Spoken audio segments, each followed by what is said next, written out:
Mapunta naman po tayo mga kababayan, dito naman po sa isa pang topic na nakita natin na kung saan mga kababayan, eto pong si PBBM, ika nga napuno na ang salop mga kababayan dahil meron po siyang hamon dito po sa bansang China na kung saan mga kababayan, ayon po kay PBBM kung titigilan ng bansang China mga kababayan ang panghaharas dito po sa ating mga kasundaluhan diyan sa West Philippine Sea at pangangamkam nila mga kababayan ng teritoryo, bibitawan po mga kababayan ng Pilipinas at ibabalik sa Amerika, yun pong sinasabi na Typhoon missile.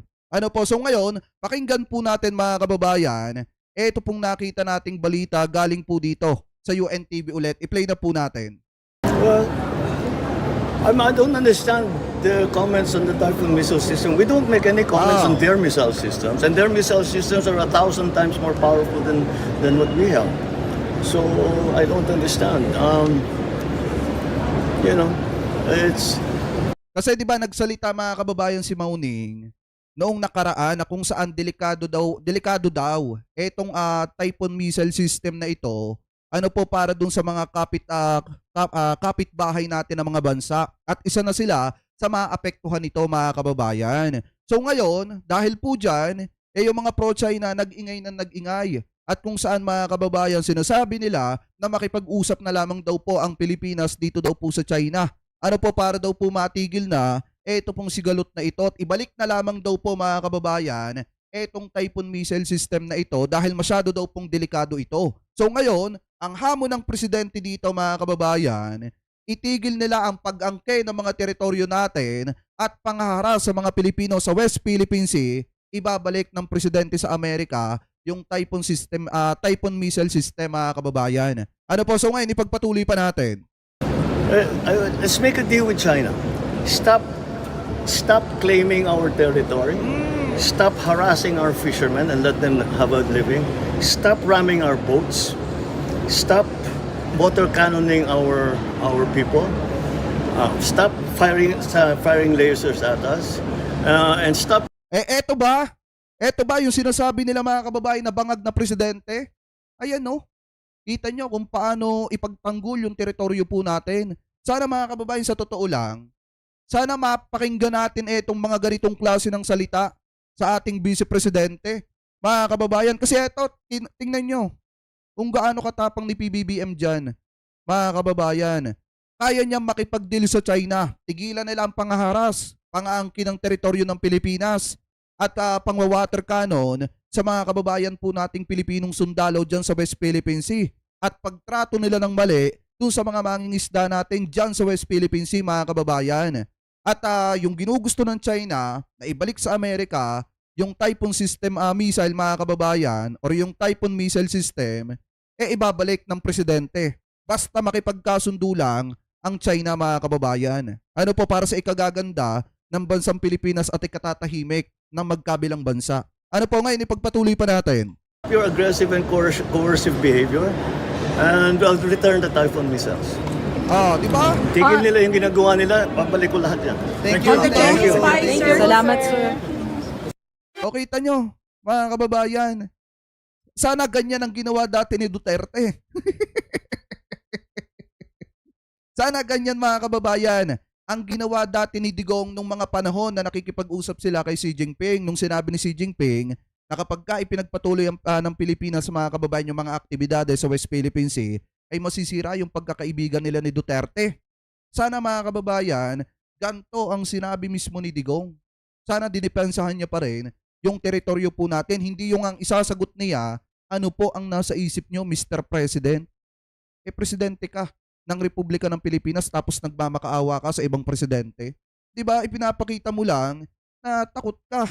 Takot ka dun sa presidente ng ibang bansa. Hindi mo kayang depensahan yung nasasakupan mo bilang presidente ng Republika ng Pilipinas. Eto mga kababayan, napakaganda ng sinabi ni PBBM dito. Kung gusto ng China na ibalik ng Pilipinas yung Typhoon missile system mga kababayan, ibabalik natin yan. Pero tigilan nila lahat ng ginagawa nila dyan po sa West Philippine Sea. Yung mga pangaangkin nila ng teritoryong hindi kanila at yung panghaharas nila mga kababayan, kung ititigil nila yan, edi ibabalik natin yung Typhoon missile system. Ano po? So ngayon, maliwanag naman mga kababayan na si PBBM ay may hamon po sa China. So nasa sa China na lang yan kung ano po ang magiging desisyon nila. Kung hindi sila titigil sa pangaangkay ng mga teritoryo natin at pangahara sa mga Pilipino natin dyan sa West Philippines, mga kababayan, at yung pagwawater cannon nila sa mga sasakyan natin pandagat, walang pagbabalik na mangyayari. Walang Typhoon missile system na ibabalik sa Amerika. Kung hindi, mga kababayan, yung kinatatakutan nila, di habang buhay na nilang katakutan. Ano po? So ngayon, maliwanag naman mga kababayan na meron pong hamon si PBBM sa bansang China. So ngayon, punta naman po tayo dito na kung saan mga kababayan, ayon po dito sa News 5 Everywhere, eto daw pong si Duterte, di umano mga kababayan, ang itinuturong nasa likod umano ng pamumulitika sa 2025 national budget. Dahil nakakapagtaka naman talaga mga kababayan, ilang beses nang sinabi ni PBBM na walang mga blanco dun po sa pinirmahan niya mga kababayan na GAA. Kasi nung una, GAA yung tinutukoy nila. Tapos kalaunan mga kababayan, naging BICAM report naman. So ngayon, paiba na ng paiba yung sinasabi ng kampo nitong si Duterte hanggang sa dumating na sa point na nag-file ng petisyon mga kababayan etong si Vic Rodriguez sa Supreme Court at saka itong si Ungab. So ngayon mga kababayan, pakinggan po natin etong balita na kung saan ang tinuturo na nasa likod ng lahat ng yan ay walang iba kung hindi si Duterte. I-play na po natin mga kababayan.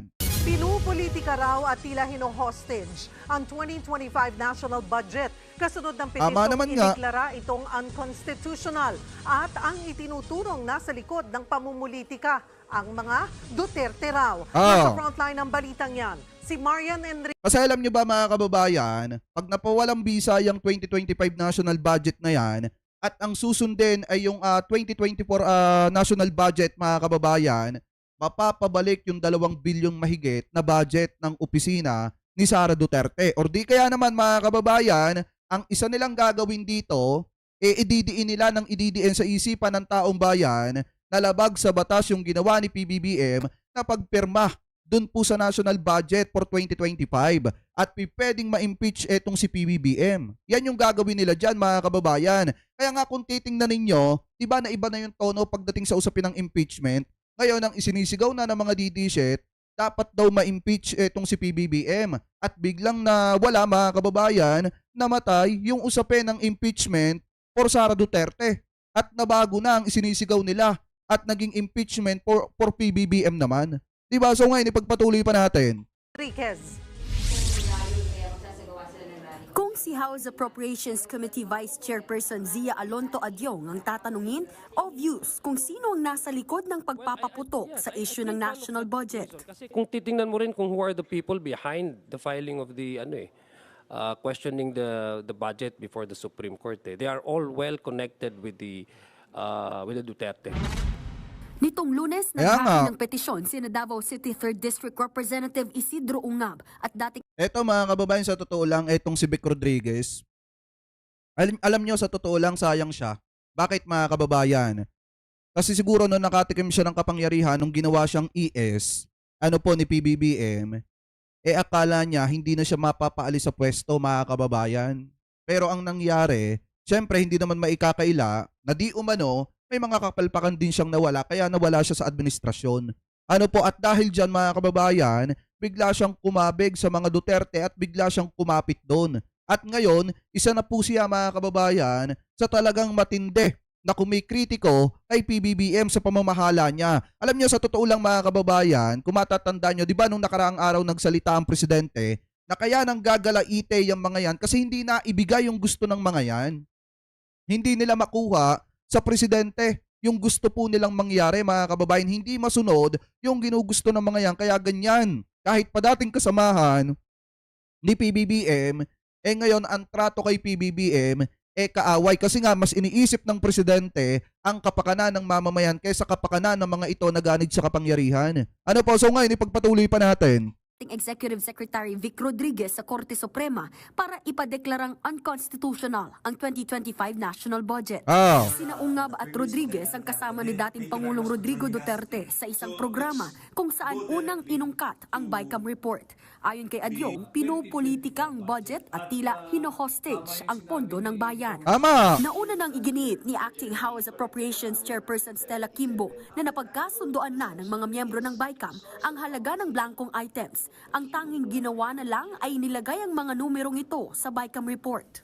Sa panayam naman ng programang Storycon ng One News kay dating Senate President Franklin Drilon, sinabi niyang walang future ang petisyon ni Naungab at Rodriguez. Wala naman nga Valid lang talaga. Ang GAA at hindi raw sapat na dahilan ang kontrobersyal na BICAM report para baliwalain ang pirmadong budget. Pero giit din ni Drilon, tila Kamara ang nagkontrol ng pondo at hindi si Pangulong Bongbong Marcos. Tama. I urge the Possible. President, recover that control for the good of the country. Sa Senado, 24 na taon na kung tumingin ng national budget, ito po ang pinakakurap. Talagang binanggol nila yung budget. Nagbabalita mula sa Frontline, Marian Enriquez. News 5. Mga So ngayon mga kababayan, eto kung titingnan ninyo, etong ginagawa ni na Vic Rodriguez na ito, talagang gamit na gamit sila dyan mga kababayan ni dating Pangulong Duterte. Kasi sila naman na nagpaputok niyan mga kababayan. Sa kanila naman ang galing yan. Ngayon, ang giit naman dyan ng presidente mga kababayan ni PBBM, kung sakali napaboran yung petisyon nitong si Ungab at saka nitong si Vic Rodriguez, di hindi uusad ang gobyerno mga kababayan. Hindi uusad ang gobyerno natin kasi yun naman talaga ang gusto mga kababayan ng mga ito. Ang masira ang gobyerno natin at mapataob ang gobyerno po natin at sila ang masunod. Yan ang gusto ng mga yan. Kaya todo-todo ang paninira nila mga kababayan sa gobyerno ni PBBM. Ayaw nilang makita na ang gobyerno ng presidente, ang gobyerno ni PBBM, nagtatagumpay. Ang gusto po nilang mangyari mga kababayan, makabalik ulit sila sa kapangyarihan at ma-enjoy nila ang maging presidente mga kababayan at makuha yung pinakamataas na kapangyarihan. Yun po yung gusto ng mga yan para mapawalang sala yung mga kaalyado po nila. At para mailigtas mga kababayan, yung mga tao na pinaghahanap ng batas ngayon. Kaya nga kung titingnan nyo, ganyan-ganyan na lang ang ginagawa na saglip na nagpapahinga na si Digong, isa pa sa nakikisama para sirain ang gobyerno ni PBBM. Etong isa pang balita na nakita natin na kung saan sabi po dito sa UNTV, Petition versus 2025 GAA, distab laban sa administrasyon. Kung papaboran, mauuwi sa government shutdown ayon po kay PBBM. Kita nyo mga kababayan napupuno rin kahit si PBBM sobrang bait na tao, talagang napupuno rin pagdating sa mga korap na mga tao na ito na gustong pabagsakin ang gobyerno ni PBBM. So kung gusto nila mga kababayan na magtagumpay sila dyan, na kung sakaling pabura ng Korte Suprema, etong petisyon itong si Ungab at saka nitong si Vic Rodriguez, na ipawalang bisa etong 2025 national budget, hindi uusad ang gobyerno. Isarado ang gobyerno mga kababayan. Yan po ang hamon ni PBBM sa kanila. So ngayon, pakinggan po natin.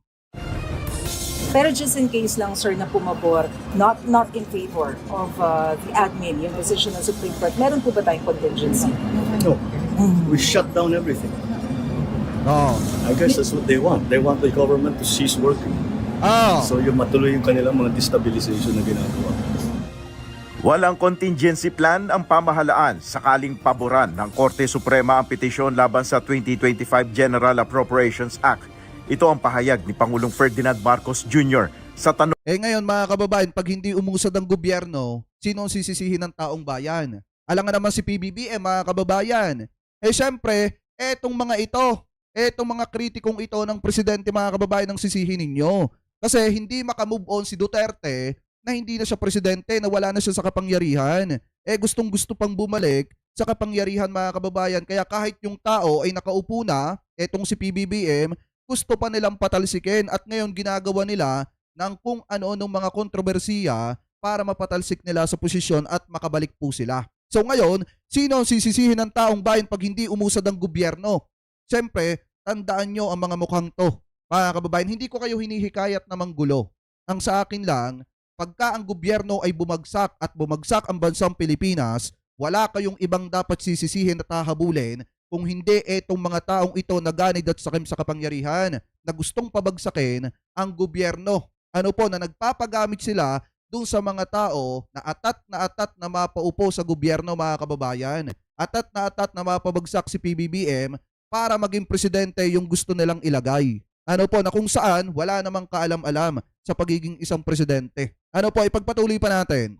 Kaugnay ng petisyon na inihain sa Korte Suprema ng kanyang dating Executive Secretary na si Attorney Vic Rodriguez na humihiling na ideklarang unconstitutional ang 2025 GA. Grabe tong si Vic Rodriguez, mga kababayan. Ito, tinuring ni PBBM tong parang kapatid. Nung panahon ng 2022, mga kababayan, isa siya sa kasama ni PBBM at isa siya sa itinuring ni PBBM na parang isang kapatid. Kung tutusin, mga kababayan, marami si PBBM pwedeng maging spokesperson nung panahon na yon. Marami si PBBM pwedeng maging abogado nung panahon na yon, nung 2022, na siya ay nag-file ng kanyang candidacy, mga kababayan. Swerte nga ni Vic Rodriguez kasi kinuha siya ni PBBM at doon siya nakilala, mga kababayan. Kaso nga lang, sa kasamang palad, syempre kapag ka ang tao, mga kababayan, di umano, nakatikim ng kapangyarihan at ayaw mapaalis sa kapangyarihan at biglang nawala sa'yo yung kapangyarihan na yon, mga kababayan, wala kang ibang gagawin kung hindi makabalik ulit. Kaya nga ang gagawin mo kahit nalabag sa kalooban mo, nasiraan yung taong wala namang ginawang masama sa'yo, sisiraan mo talaga para magkaroon ka lang ulit ng kapangyarihan at kakapit ka dun sa mga taong kagalit nung taong gusto mong sirain. Di ba, mga kababayan? Anyway, ipagpatuloy pa natin. Ayon sa Pangulo, maaaring gusto ng mga nagpetisyon na matigil ang operasyon ng gobyerno. Sa kabila naman nito, ayon kay Pangulong Marcos, kumpiyansa siya sa legalidad ng 2025 GA. I've read some of the filing, the complaint. Well, the Solzhen, of course, will be the ones who will argue for the government, and he tells me, Solzhen Maynard tells me that we are on a solid footing in terms of constitutionality. I don't know why they bothered to file that because napakahirap ng kanilang assertion. Tama. This clearly doesn't. Well, anyway, it's not for me to make the argument. Sa harap naman ng pagtitipon ng mga maestrado ng Korte Suprema at mga miyembro ng Integrated Bar of the Philippines sa 20th National Convention of Lawyers sa Cebu City, binigyan diin niya na walang blank items sa GAA. Last month, I had to read 4,057 pages of the General Appropriations Act for 2025 because I reviewed it, analyzed it, and Ito yung iginigit, mga kababayan, ng mga taga-suporta ni Digong. Paano daw nagawa ni PBBM na pag-aralan at basahin yung ganong kadaming pages? Siguro nasanay, mga kababayan, ito yung opinion ko dyan, siguro nasanay yung mga taga-suporta ni Duterte na hindi binabasa ni Duterte yung mga dumarating sa kanya mga dokumento, at siguro nasanay siya, mga kababayan, nasanay sila na nakikita nilang si Digong puro lang perma ng perma. At hindi namamalayan na yung mga pinipirmahan niya ay kapakinabangan na pala ng mga dayuhan, hindi na pala kapakinabangan ng mamamayang Pilipino. Kaya nga nakakapagtaka, kung ang presidente ay mahal niya ang bansang Pilipinas, bakit hahayaan niya na ang mas yumaman pa ay yung mga Chinese? Hindi ko nilalahat, mga kababayan. Yung mga Chinese na katulad ni na Michael Yang, mga kababayan, at yung iba pa na mga sangkot sa Pogo, na kung saan nagpayaman hindi sa malinis na paraan, kung hindi sa maruming paraan, mga kababayan, at puro illegal ang ginagawa dito po sa ating bansa. Kaya nga siguro, mga kababayan, hindi makapaniwala yung mga taga-suporta ni Digong na nagawa ni PBBM pag-aralan yung 2025 national budget kahit pa sobrang dami ng pages, mga kababayan. So ngayon, kung titingnan po natin kung nasana yung mga taga-suporta ni Digong, na si Digong basta lang perma ng perma, kahit malagay sa alanganin ng bansang Pilipinas, ibahin po nila yung presidente ngayon. Kasi ang presidente ngayon, ang iniisip ni PBBM, yung ikabubuti ng mamamayang Pilipino, hindi yung ikasasama. Ano po, ipagpatuloy pa natin. yes, in parts vetoed it. And so for those of you, and up to now, I cannot find those damned blank items. Nel Maribuko, UNTV News and Rescue, Diyos ang aming sandigan, serbisyo publiko ang aming pinahalagahan. O yan, kita nyo, mga kababayan, na maliwanag sinabi ni PBBM na kung masusunod, kung aaprubahan ng Korte Suprema yung petisyon nitong si Ungab at saka nitong si Vic Rodriguez, or di hindi uusad ang gobyerno. Kaya pag dumating yung panahon na yon, yung time na yon mga kababayan, na ang gobyerno po natin ay hindi po umusad, wala po kayong ibang dapat hahabulin at sisisihin kung hindi etong kampo nitong si Digong at saka itong si Ungab at etong si Vic Rodriguez mga kababayan. Kasi sila lang naman yung may gusto na hindi umusad ang gobyerno. Sila lang naman yung may gusto na pabagsakin ng gobyerno mga kababayan para magtagumpay sila na maiupo sa pwesto etong si Sara Duterte. So ngayon, wala kayong ibang hahabulin kung hindi eto pong mga ito, mga kababayan. So kayo, ano po ang komento nyo mga kababayan? Hingil po sa naging sagot ni PBBM na kung saan, kung sakaling paboran etong petisyon na ito, nitong si Vic Rodriguez at saka nitong si Ungab, hindi po uusad ang gobyerno at mauuwi sa government shutdown, mga kababayan. So comment below na lamang po kung ano po masasabi nyo, hingil po sa balitang yan.